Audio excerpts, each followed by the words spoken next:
It is said that in Ulthar, which lies beyond the river's sky, no man may steal a cat. But have you ever wondered why that is? Gather round, and I'll tell you why Ulthar is known as the City of Cats. In Ulthar, before the mayors forbade the stealing of cats, there lived an old lumberjack and his wife who delighted in stealing and hiding the cats of their neighbors. Why they did this is anyone's guess. But, whatever their strange reason, this old man and woman took pleasure in hiding and stealing every cat which came near to their cabin in the woods. The villagers did not confront the old lumberjack and his wife.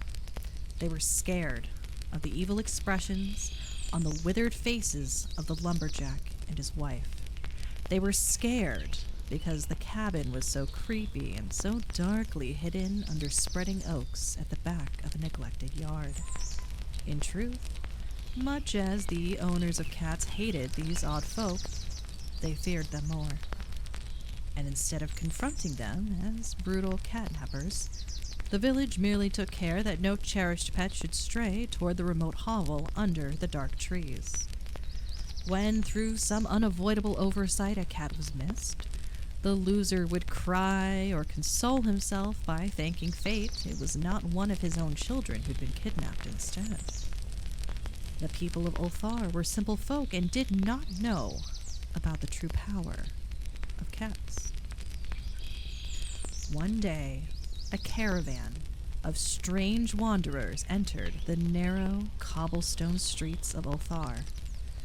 They were mysterious wanderers, unlike the other roaming folk who passed through the village twice a year. In the marketplace, these strange wanderers told fortunes for silver and bought gaudy, bright, silvery jewelry from the merchants. Nobody knew where these strangers were from. All the village knew was that the wanderers had strange prayers, and that the wanderers had painted the sides of their wagons with strange figures. These figures, well, they had human bodies, the heads of all types of animals, hawks, rams, lions, and of course, cats. The leader of the caravan wore a mysterious headdress with two horns and an odd disc nestled between the horns. In this caravan of wanderers, there was a single boy, a little boy, a boy with no father or mother, for he had lost them to the recent plague. He had only one friend, one possession in the world, a tiny, little, black kitten.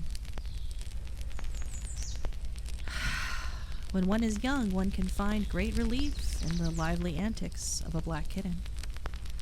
A boy whom the mysterious people called Menes smiled more often than he wept as he sat playing with his graceful kitten on the steps of one of their oddly painted wagons.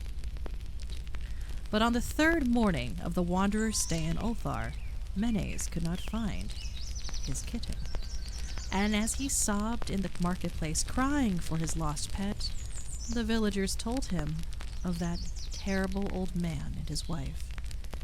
When Menes heard these things, he stopped sobbing and just sat and thought. And finally, Menes prayed. He stretched out his arms toward the sun and prayed in a tongue no villager could understand, though indeed the villagers did not try very hard to understand, since their attention was mostly taken up by the sky and the odd shapes the clouds were assuming. It was very peculiar, but as the little boy uttered his petition, there seemed to form overhead the shadowy, nebulous figures of exotic things, of hybrid creatures crowned with horn-flanked discs. Nature is full of such illusions to impress the imaginative, isn't it?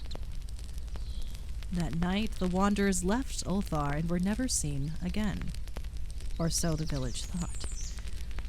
The villagers were troubled when they noticed that in all the village there was not a single cat to be found. From every fireplace, every hearth, every spot at the end of the bed, The familiar cats had vanished. Cats large, cats small, cats black, cats gray, cats stripes, cats yellow, and cats white were all missing. Every cat in town was missing. The local mayor, Paul, swore that the mysterious wanderers had taken the cats away in revenge for the kidnapping of Mena's kitten. Paul said that the wanderers had cursed the town, and in turn, Paul cursed the caravan and the little boy. But his secretary, Neil, declared that the old lumberjack and his wife were more likely persons to be suspect, for their hatred of cats was notorious, and they'd been getting increasingly bold. Still, no one dared complain to the sinister couple, even when little Ethan, the innkeeper's son, vowed that he had at twilight seen all the cats of Ulthar in that accursed yard under the trees, pacing very slowly and solemnly in a circle around the cottage, two abreast, side by side, as if in performance of some unheard-of ritual of beasts.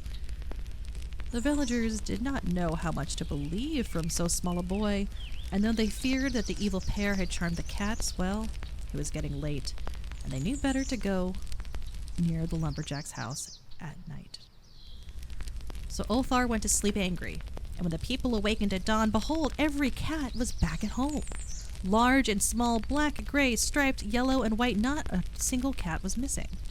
Very sleek and fat did the cats appear, and sonorous, with purring content. The citizens talked with one another of the strange happenings. The mayor again insisted it was the wandering folk who had taken the cats. After all, the old man and his wife had never returned any of the cats they'd ever stolen. The mayor's theory was disputed. After all, missing cats from years and even decades past had reappeared that morning, reunited with their owners. It was as if time had paused for those missing cats. One woman in the village was reunited with a kitten that had been stolen from her when she was just a child, and the kitten hadn't aged a day in its absence. If it were not for a pair of distinctive red spots on the kitten's tail and ear, the woman would never have guessed that the kitten was the same one she had lost all of those decades ago. But all the citizens agreed on one thing, that the refusal of all cats to eat their portions of meat or drink their saucers of milk was very curious. Who's ever heard of a cat that isn't hungry, after all? And for 2 whole days, the sleek, lazy cats of Ulthar would touch no food, but only doze and nap by the fire or in the sun.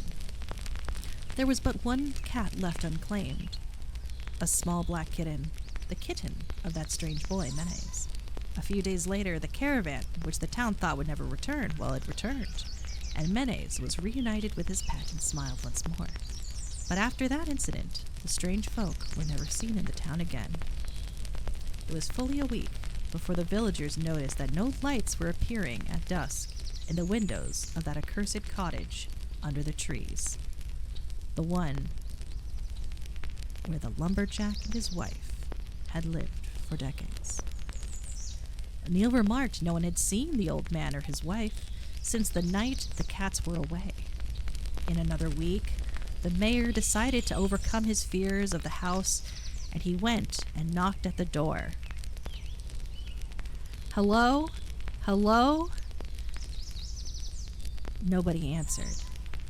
So he went back into town, got the blacksmith and the mason, and together they broke down the frail door, and here's all they found. 2 cleanly picked human skeletons on a dirt floor, and a number of beetles crawling in the shadowy corners. There was subsequently, suspiciously, surreptitiously, sassily, much talk, much gossip among the citizens of Ulthar.